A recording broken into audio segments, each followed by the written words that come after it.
and welcome to Outrage and Optimism. I'm Tom Rivett-Carnac. I'm Christiana Figueres. And I'm Paul Dickinson. This week we discuss the deeply concerning events unfolding in Ukraine as a result of Russian aggression and ask the questions about the interlinkages between defence and climate change. We speak to two former Foreign Secretaries of the UK, William Hague and David Miliband. Thanks for being here.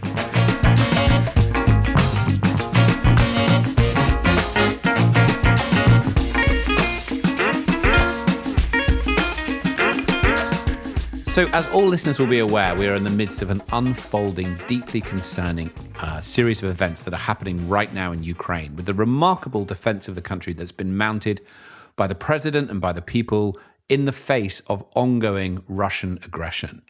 Now, obviously, this is a source of great concern to all of us, and the potential of escalation is something that every human in the world should be concerned about.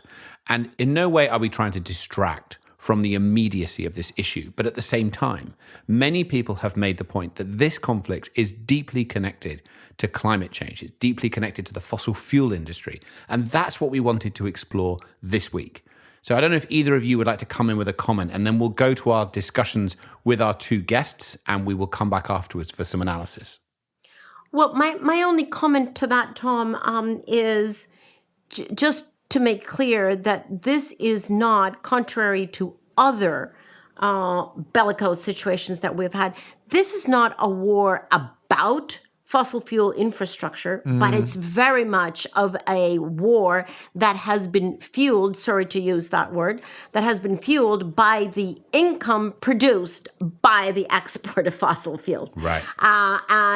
So, just an interesting twist there on the ever-present relationship between fossil fuels and geopolitical safety. Yeah, I mean, just this extraordinary story rolling across our screens. It is very difficult not to watch the news regularly because it's so visceral. But I have been completely struck by how extraordinarily many different countries in the world have gone to very significant sanctions and then closing airspace and this extraordinary, kind of economic action. And we've got to ask ourselves this question.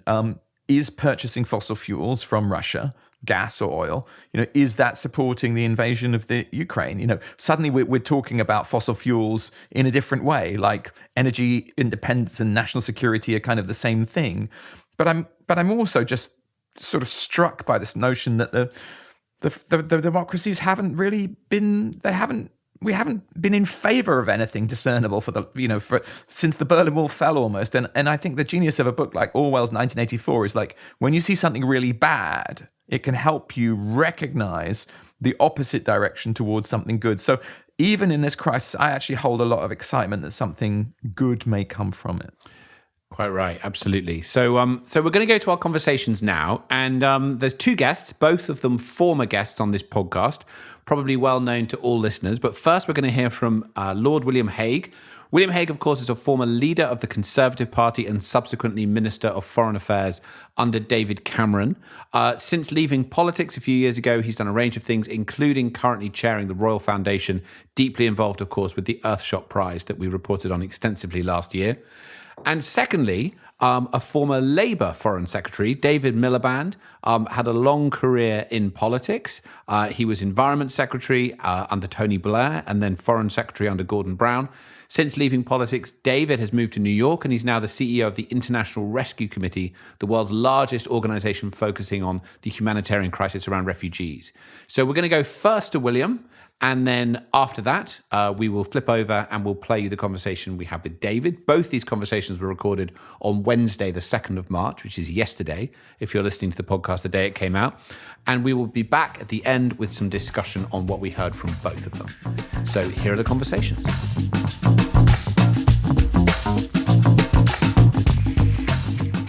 Well, Lord Hague, thank you so much for joining us on Outrage and Optimism on honestly, and such a crazy moment in our life, in the history of the world.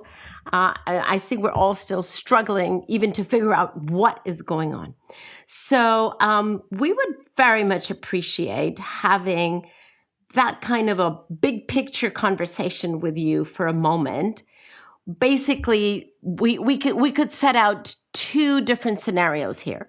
We could be sliding toward global catastrophe if Russia decides to hit a button, or we could say, well, are we actually in the face of a common enemy, and having identified the common enemy, are we actually seeing the birth of a new political order with a strength and a conviction that we had never seen before?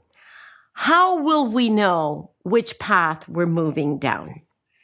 Well, that, of course, typically is a very good question, Christiana. And I think, I believe we should move down. Of course, I believe that second path that you are talking about, and that the reawakening that we are seeing in much of the world about understanding what is really important.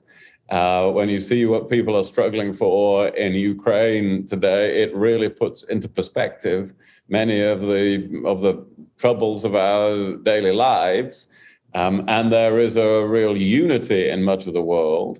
So I hope that is going to lead to seeing many things that this will be a revelatory moment of clarity about the world, not only about the dangers of one man having excessive power for a long time and the mistakes that can lead to, but about what we really have to do to save ourselves in all sorts of ways. Do I actually, well, your question is, how will we know we are on that path? And I think we will only know if in a few months down the road in this crisis, we're not only handling it well as a world, but we are linking it to other issues and saying, well, it's not just one thing on its own. It is a struggle about how power works in the 21st century that has implications all over the world. And a subject dear to our hearts, it is linked to people being free of the dependence on petrostates that is such a poisonous aspect of world affairs. Absolutely. So let's go into that also a little bit more, because there are huge implications here, obviously, for the oil and gas industry as a whole, assuming, of course, that we don't go the catastrophe route. What do you see as the major implications? And those could obviously go in many different directions, but what scenarios have you been thinking about? Well, there's an immediate implication in price, and an intriguing thing, differential price, because as we speak today, Russian crude oil costs about $12 less than other people's crude oil, because people actually don't want to buy it, even though, it's the oil that they do need at the moment. They don't want to buy it. Now, that is an interesting new phenomenon. It's not the result so much of sanctions as of just people, en masse companies around the world taking a decision that they are not going to do that. It's their own decision. In a way, that's encouraging, that people can take positive matters into their own hands. I think then, however, there is some negative effect of all of this. Is a huge distraction from what we really have to do. And as you know, people often, when faced by higher energy prices, some people make the argument, well, we can't afford then at the moment to invest in cleaner energy. And you hear that argument in the United Kingdom sometimes, I'm ashamed to say. So there is some negative effect. And Germany, confronting its dependence on Russian gas, could easily end up burning more coal, which is the worst thing of all to do as you have often pointed out, from a global point of view. But of course, in the longer term, well, none of this would be happening if Russia was not a country based on a corrupt pyramid of financial and political power based on oil and gas revenues, and other countries dependent on its sale of those things. So we can really see that we can free ourselves from some of the causes of conflict in the future if we encourage the energy transition. It's very much a question of timing, isn't it? Because although we have seen some divestment already, very interestingly, of some of the oil and gas companies divesting out of their Russian assets, which is very interesting move. But it's all a question of timing, whether we're able to manage the short-term crisis on the one hand, while having the long-term view, the higher lights on our vehicle here, and to see that what we really need is precisely for every country to be as energy independent as possible. But there really is a choice here, or is there a choice? Do you think that we can manage both the short term and the long term, the short term crisis and the long term wisdom?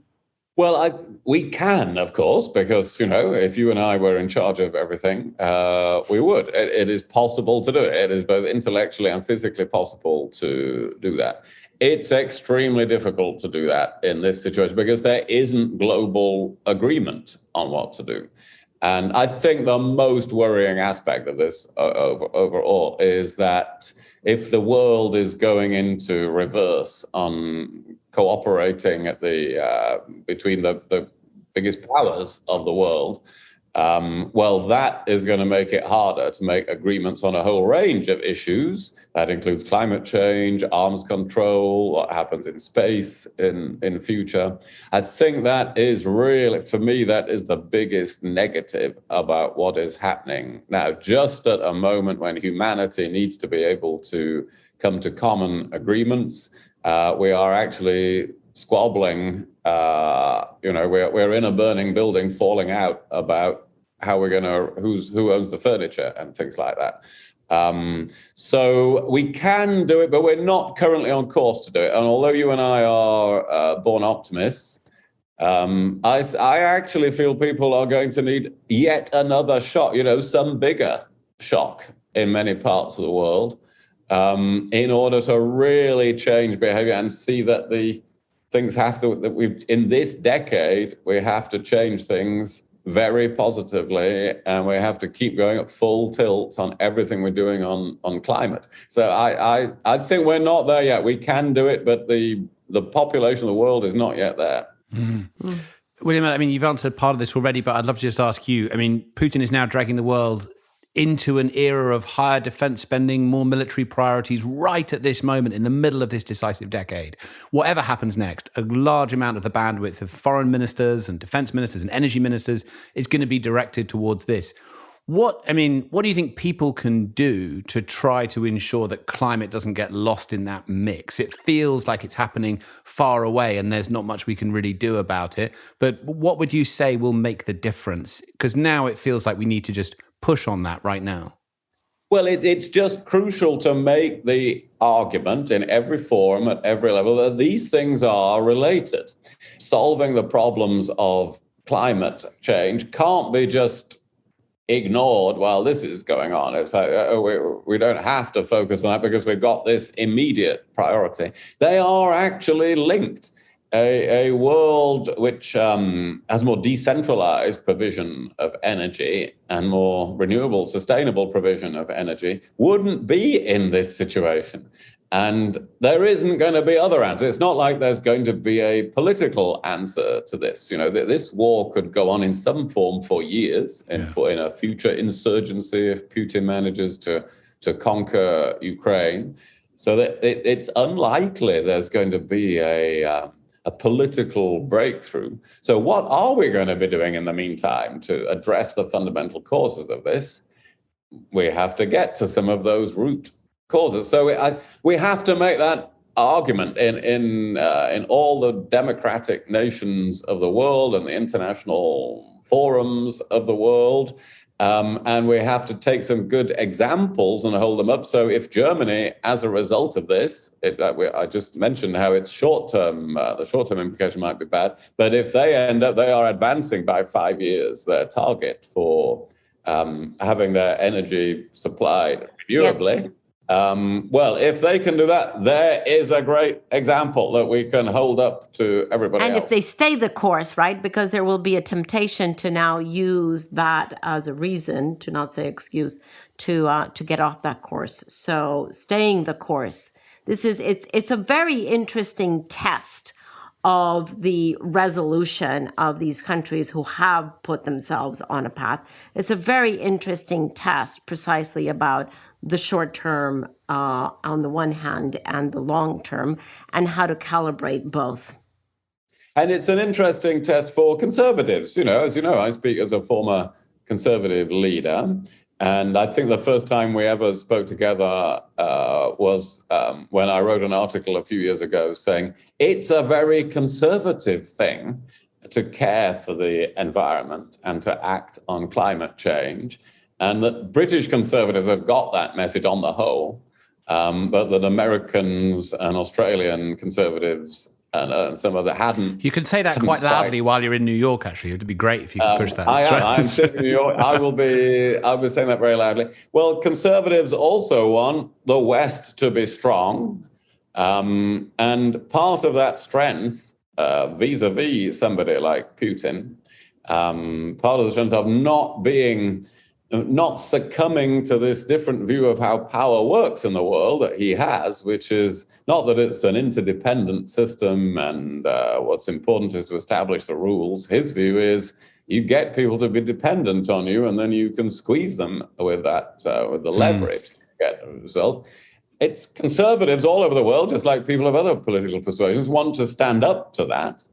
And so all the more in the next few years, the importance of clean energy should be integrated into conservative thinking about the grand strategy of the Western world, if we can call it that. William, I know we need to wrap up. Just one more question. The implications of this for China. I mean, do you think that this is going to lead to a road in which China becomes more isolated as well? Or what would you say about that? This is a tricky moment for China. Now, let's be clear. Putin would not be able to do this if China did not have his back to some extent. And he will have calculated that whatever the West does, he can still get his semiconductors through China somewhere, and he can still sell more energy to China. And China has been in an awkward abstention at the UN Security Council, despite having for decades supported the territorial integrity of nations around the world. It's in an awkward spot.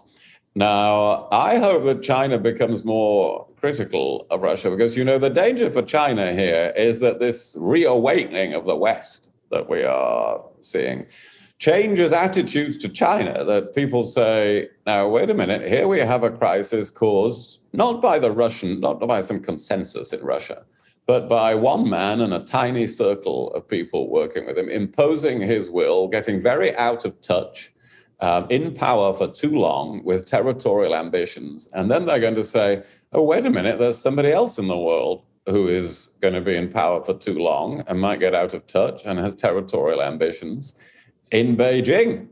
And so attitudes to China might change. Now, we don't want that breakdown of global cooperation that comes from that.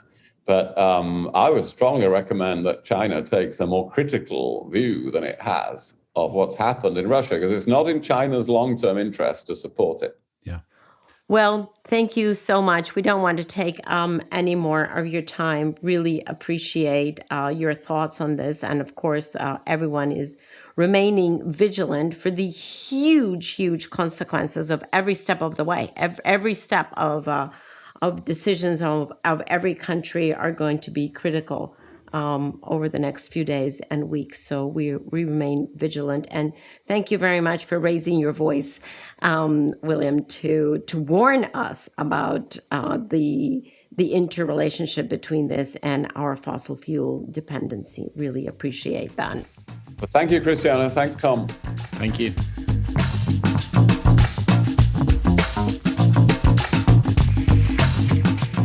That was Lord William Hague, and now we're moving on to the conversation with David Miliband.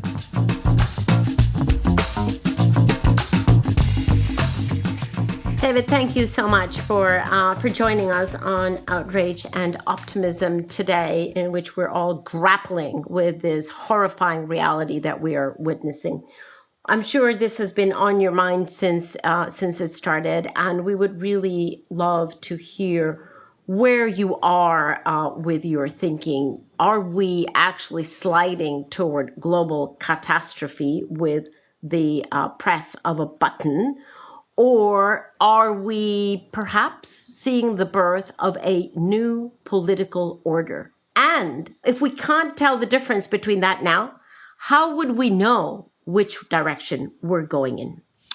Hi, Christiana. Very good to be with you. Let's try and chunk that up a bit, and you ask questions and interrupt, so to try and get what you want out of this.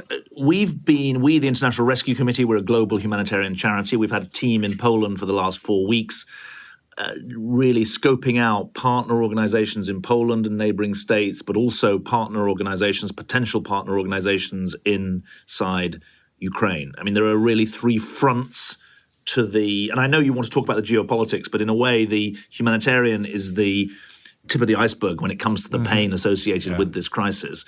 And so we will get to the geopolitics. But there are 3 fronts to the humanitarian crisis. The first is for the civilians caught in the fighting. And the names Aleppo and Grozny speak to Russian tactics in warfare.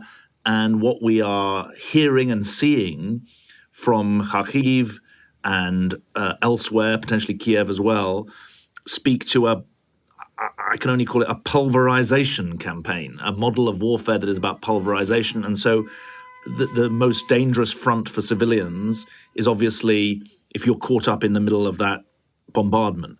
The second front is the internally displaced. There are millions, really, who are on the move inside Ukraine. There are no good numbers on it, obviously, because they're not crossing checkpoints, at least not yet.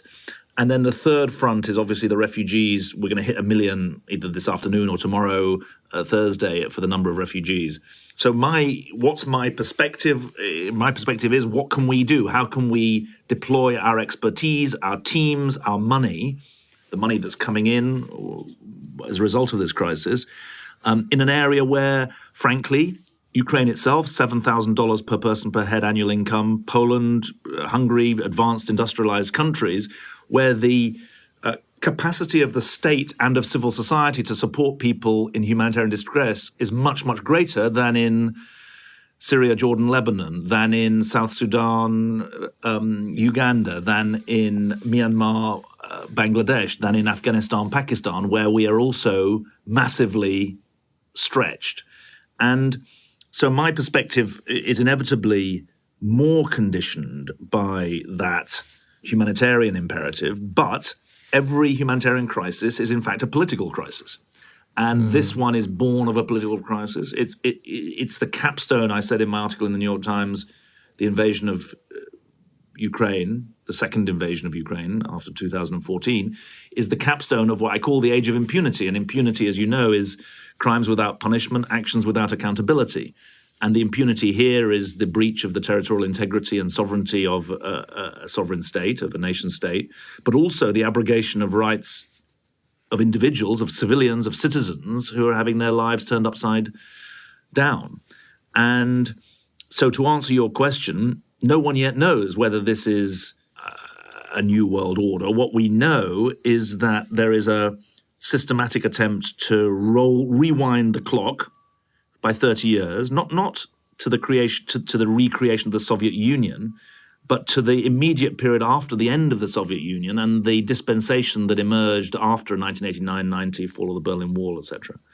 Now, that attempt, I think a week ago, commentators would have feared that it had high chances of success. What's happened in the last week is there's been an enormous counter-reaction. And the determination of essentially freedom-loving people everywhere, including in Russia, to say no has been enormous. And the willingness of governments that have often been attacked for their slowness, bureaucracy, inability to take big decisions, has been outmatched, because Germany's got a new defense policy. Europe has a new international policy. Sweden and Finland are contemplating new defense policies themselves. And in a long and winded road to the subject that you have led on with such extraordinary capacity, there is now a national security imperative for the world's largest, richest single market to get off Russian oil and gas, just as there is a climate imperative to get off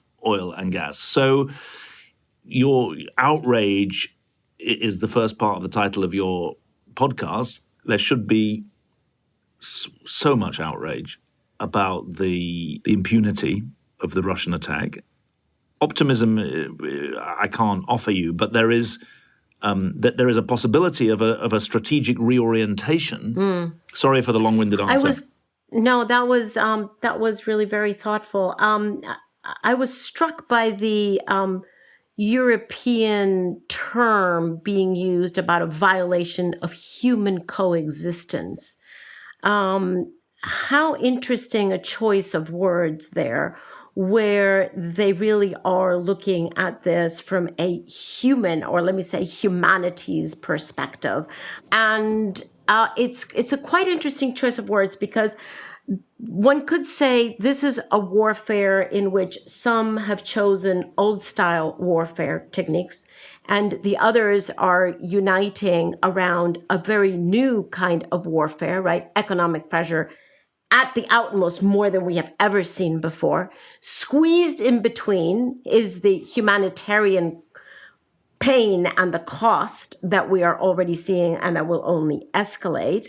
And then also, and that is already for sure, we don't even have to wonder if that's going to happen.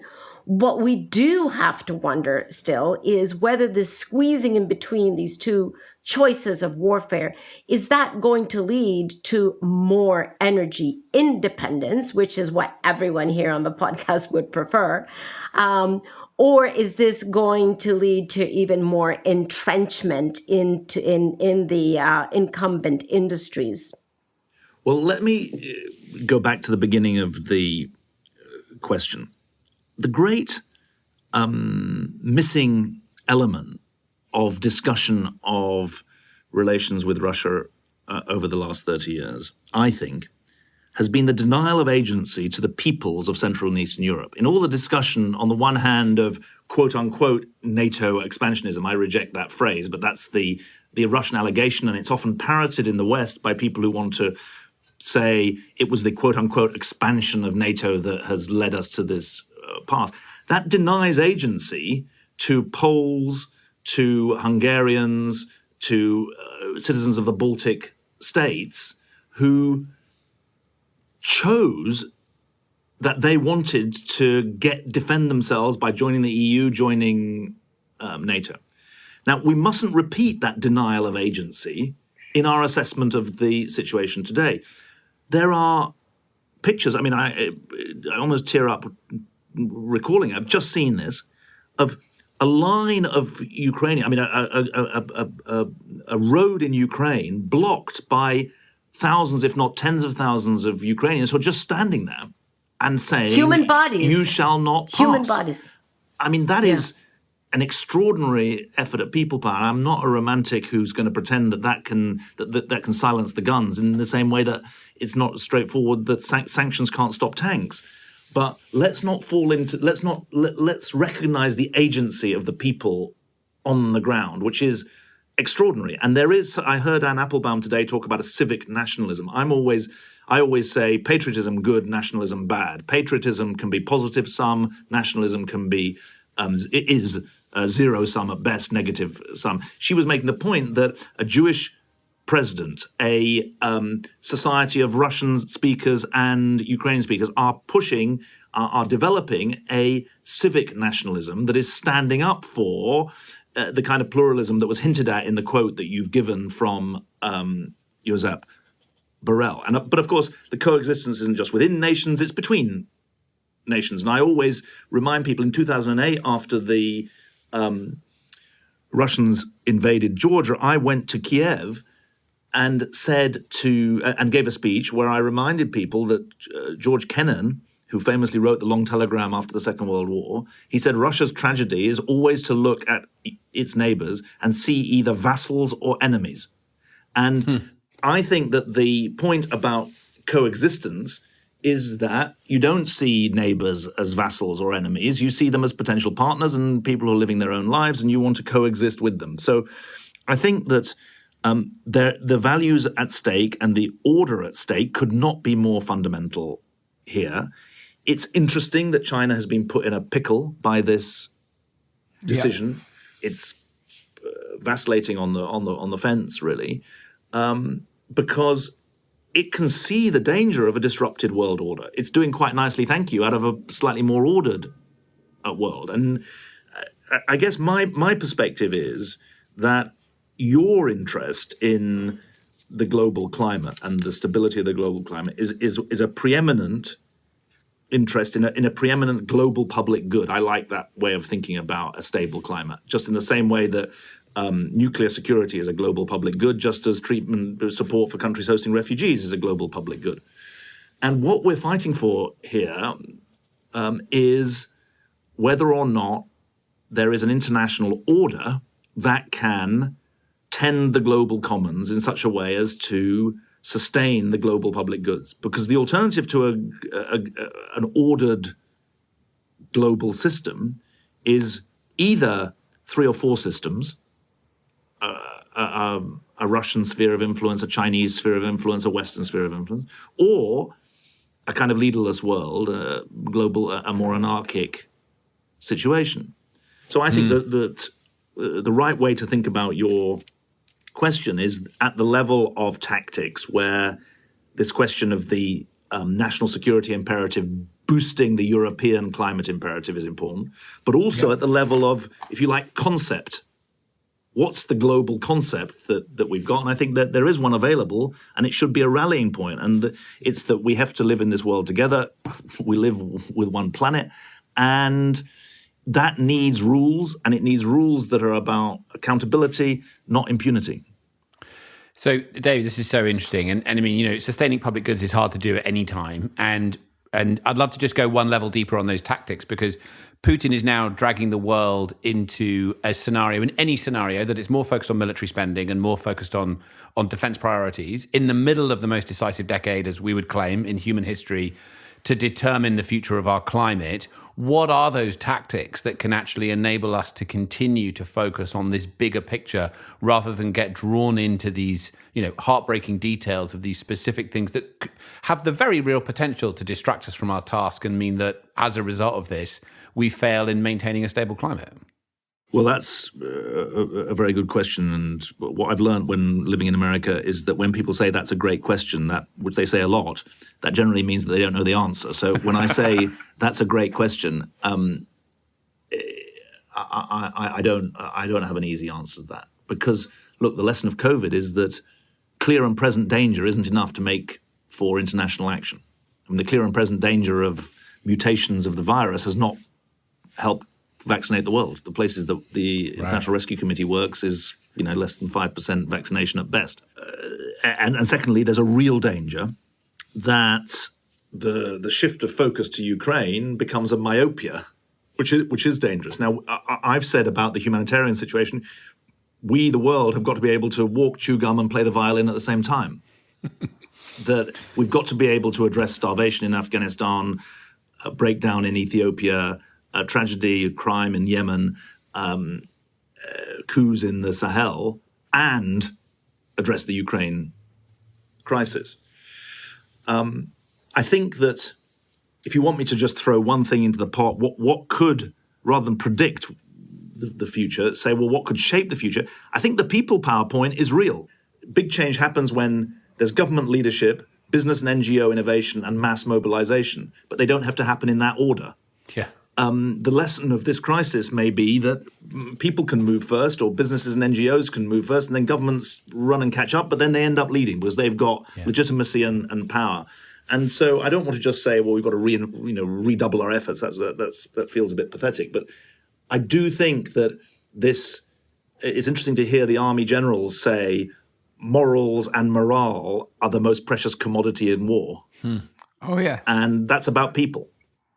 And so, look, David, it just seems like there's an extraordinarily kind of teachable moment in the world at the moment. I mean, all these sanctions, and I can't even believe that the airspace of the USA and the EU is closed to Russian aircraft. I mean, it's extraordinary what's going on. We've talked about national security and energy independence now being the same thing. Maybe I'm being a bit Panglossian and a bit over hopeful, but could the world's democracies be in a moment of sort of rediscovering their values? Yes, I mean, I think that I said at the beginning that this was an attempt to rewind the clock by 30 years by Putin.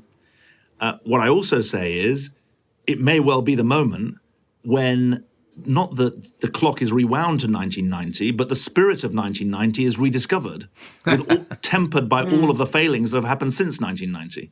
And that would be the ultimate irony, because remember the pictures of people scaling the Berlin Wall, those were incredibly inspiring because they were people standing up for human values. And that's really important. So could this be a moment that has this been a moment that's galvanized the West? It has.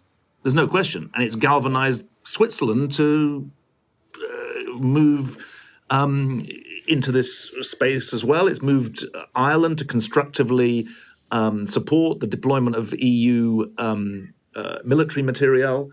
So that is significant. And we have to build on that with the unity and the humility, but also the clarity about what's at stake.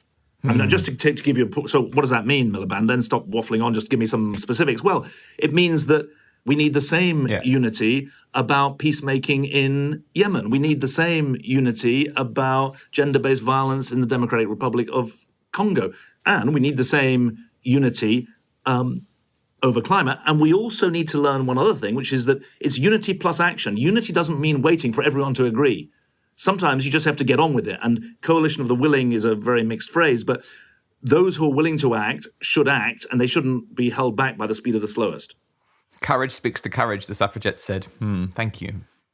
Well, what a moment, David. It could be, the worst of times or the best of times, as you've said. And let us definitely pray, hope, meditate in the direction of it being the best of times. It could be the ironic awakening that we have from a very deep and painful and hugely costly slumber that we've been in for such a long time. And when I say costly, I don't mean just in terms of financial cost, but human cost. And so is this the moment for awakening?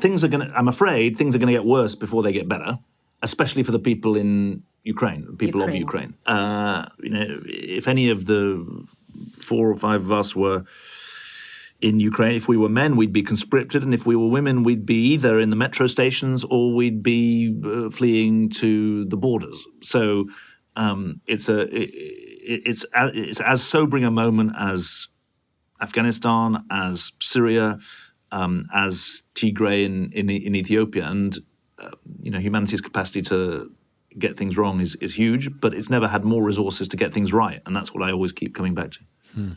Well, on that wonderful, hopeful conclusion, David, thank you very much. We will all obviously stay vigilant, all of us. And might come back when the dust has settled and the horrific things have begun to slow down. Might come back for a lessons learned conversation. But thank you so much. Thanks a lot. Thank you. Cheers, Thank David. you.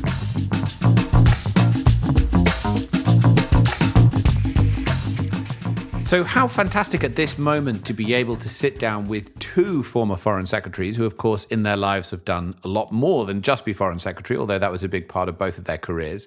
I'd love to hear both of your reflections on what we heard from both of them. Should I go first for a change? Why don't you, Christiana? He always seems to want you to. So, well, I'm struck by a couple of things. First, the outrageous war of choice. This is really a war of choice. Yeah. Putin has chosen to wage war against a nation that had no provocation, has not, nothing. This is simply a choice to go to war against a neighboring nation. So that already is just completely outrageous. And it is already today, in the present, provoking a humanitarian crisis that will only rise, which we heard from David. Now, in addition to that, this is a tale of two futures. We can already see evidence, if you will, or at least fear of one or two futures emerging. The panic that many of us are feeling is if future one emerges from this, which would be a catastrophic world, should Putin decide to escalate even further, whereby the humanitarian crisis, let alone the environmental, the survival crisis of humanity is beyond anything that we can possibly imagine. Let us hope that that is not the road that we're taking. The other future that could be emerging, although frankly, you really, really, really have to look behind and underneath most of the newsreels that we're reading, to still harbor the hope that there is the emergence of a new political order in the face of a common enemy, and that everyone except Russia and China teetering, but India also, by the way, and the UAE, let's put them all three because they were the ones teetering there, and China not being willing to go either way in the Security Council. But with those exceptions, could there be, as was spoken by both of them, a new political international alliance here? Very interesting that Russian gas prices are falling, that global gas prices are rising, and that there is a divestment from many of the companies, many of the oil and gas companies divesting from the oil and gas assets, and that's the present right now. But does this actually lead to the wake-up call that we were discussing of everyone realizing that we have been fed the untruth that we are dependent on a few countries for energy provision? And the fact is, in this century, that is just no longer true. We can actually strengthen our energy independence and thereby minimize these kinds of temptations. I mean, look, just one comment from the news. Berenberg Bank's chief economist said faster diversification away from Russian oil and gas, more spending on renewables, plus nuclear power and on hydrogen for storage and energy are the long-term impacts of the Russia-Ukraine crisis. And, just one story from the charity I work in, CDP, we saw a massive increase in interest in our sort of products, for want of a better word, directly correlated to COVID. And it was really strange because I think the whole world felt vulnerable and then they thought more about climate change. The world is feeling vulnerable again right now. And I hope and believe it may lead us to change and pay more attention to our economic, our security interests by recognizing that, we are a we and there are things that we are against and there are things, therefore, that we're in favor of. Yeah. I mean, it's exactly as you say, that's the path forward, right? But we have consistently shown that it's hard to take when there's an acute thing that happens. And as a result of that, wisdom seeks in and we take the deeper path that enables the mitigation of future risk. The situation we're facing right now, and it was, so fascinating to sit down with two people who are as deeply steeped in geopolitics as anyone on the planet and have sat in those seats. And what I took from both of them was that they're really worried. They didn't say it quite that way, although they sort of did. They're really worried that we're going to get distracted by this and we're not going to remain focused on these critical issues. And they both said there's a chance we can, and here's what we need to do, and that issues are connected and we need to keep making that case. But probably the general direction of travel, unless we're able to pull off something significant, is that this takes the world's attention in the middle of this most decisive decade to something that it should be focused on because it's a humanitarian outreach, but at the same time takes us away from where we need to focus, which is an urgent focus on transformation of infrastructure and sources of energy. So I don't know. I mean, I agree with you, Christiana, that it's there underneath the news, but you've got to squint pretty hard to see it. And the next little while will uncover more. But it's a very challenging. These are the sorts of things we have to get right in this decade if we're going to succeed in this difficult task on climate. And this is a big one that's going to potentially stand in our way unless we really manage it well. I'm pulling from my bookcase a book called The Future We Choose, which I think can guide us at this critical moment. Sorry, Christiana. No, I mean, that comment, Tom, takes us back to, sort of a leitmotif that we have had in many of these episodes, which is acute and chronic. The moment that we see those two as being mutually exclusive routes of engagement or motivations, then we're done for. Yeah. Then we're totally done for. Because we know that as humans, we will tend toward the acute, because that's, our human evolution has trained us to first tend to the lion that is roaring right in front of us before we tend to everything else. Before we give up smoking, although which kills more? Yes. And so the question is, and here I still hold my trust that I myself need to fertilize every day, because the news does not fertilize it, but hold my trust in human long-term wisdom and human capacity to realize that we must do both the acute and the chronic. We must deal with both of those challenges. It's not that we can accept that one is actually going to throw the other one out the window. So, in David's terms, we have to be able to, what did he say, walk, chew gum, and play violin. Well, exactly. Yeah. And we've never had more capacity to do that than right now. Yeah. And also just, I'm very much in awe of David's ability to look at this humanitarian crisis and contextualize it with so many others that are not on our television screens right now. Yeah. No, I agree with you, Christiana. It's just hard, right? It's hard to solve an acute problem with a long-term solution, and we see that time and again. And that is where the answer lies. Whether it's deciding that you're going to improve your health by going running every day, or deciding you're going to avoid future conflict by focusing on energy consumption.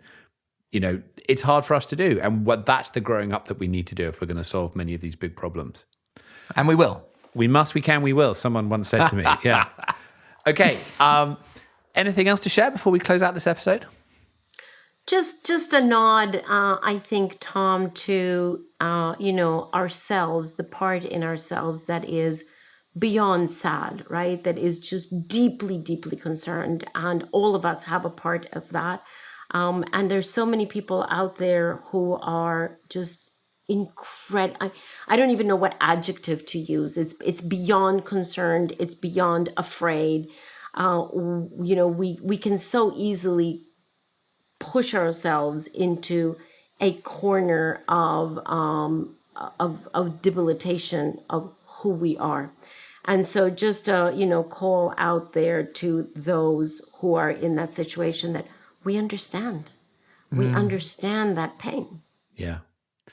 Absolutely. And further, a call out to the remarkable citizens of the country of Ukraine. I mean, it has been incredible to watch this spirit that, places like the country where I live harken back to days, decades ago, when people feel like that spirit was present, is there live and in full view of the world. And I think whatever comes out of this, and we hope and pray that it is not more loss of life and heartbreak, it has completely changed the way the world sees Ukraine, and massively increased the estimation and understanding of those people. Completely. Yeah. Completely. And regular listeners will have heard me many times speak of how important TV comedians have been to me, helping through the Trump period and all the rest of it. But it turns out they make out they should be in charge. They make very good presidents. All right. Thanks, friends. We're not going to have any music this week. It feels like it's a very acute episode, and it kind of didn't really feel appropriate. But we'll be back as ever next week. Thanks for joining us. Thanks for focusing on these issues. None of this stuff's easy, but that's why we've got to do it. Thanks, everyone. Bye. Bye. So there you go. Another episode of Outrage and Optimism. Hi, everybody. This is Clay. I'm the producer of the show. Very short credits from us this week. Thank you so much to Lord William Hague and David Miliband for joining us today on the show. Great to have them back on. So I know a lot of us have been busy with the news. I just wanted to inform you, if you didn't see, that we had another episode we released this week about the latest IPCC report that came out on Monday. We released a podcast the following day on Tuesday with Patrick Verkooyen, a CEO of the Global Center on Adaptation. Be sure, if you have not listened, to go back to that and give it a spin. Last word from me before you move on with the rest of your day. You can find us on Instagram, Twitter, and Facebook, on LinkedIn under the name @GlobalOptimism. And if you enjoy this podcast, would you consider leaving us a rating and writing us a review on Apple Podcasts? We read every single one, and it really does make a difference getting the word out about our show. Thank you for doing that. Next week, we are continuing in our series on the future of food. This episode we've put together for you will take you into the global food system and the effect that climate change is having on farmers, their land. We look at how they can adapt to overcome the impacts of climate change and, who needs to come to the table to support them. You'll hear from a coffee farmer in East Uganda, the Director General of Consumers International, and Wanjira Matai, among others. So it's a great episode. Can't wait to share with you. That's coming out next Thursday. We've done 2 episodes previously in this series, The Future of Food, and you can find them in our podcast feed, or I've put a link in the show notes directly to those episodes. But the best way to make sure that you don't miss the next episode is to hit follow or subscribe. Okay, that's everything. Thanks. We'll see you next Thursday.